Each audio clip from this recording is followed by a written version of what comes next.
Kekidungane Simbah dening Uci Fuadia. Ing pinggir ratan kene,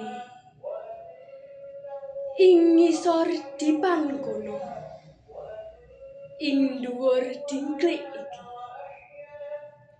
ing kene yo, ing kene Simbah tansah angdang.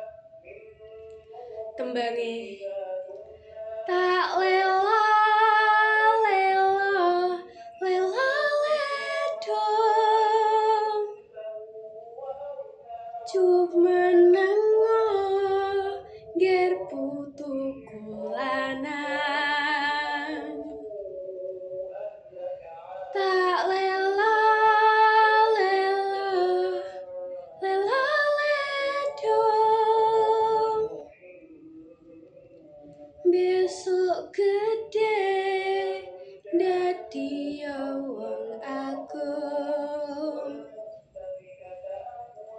Saben mripat wengi wis kolam. Dak simpen kekidungan kang ginawa angin. Konjuk donga mugi Gusti ngejabahi. Lan pangestumu Simbah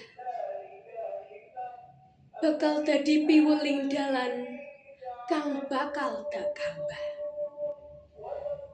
Dalan kang sarwa kebak eri, dalan kang rina sawengis tumrap jangkahku.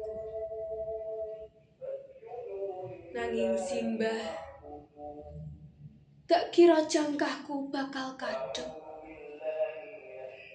Iya, kidung kudanganmu iku kang tansah keprungu.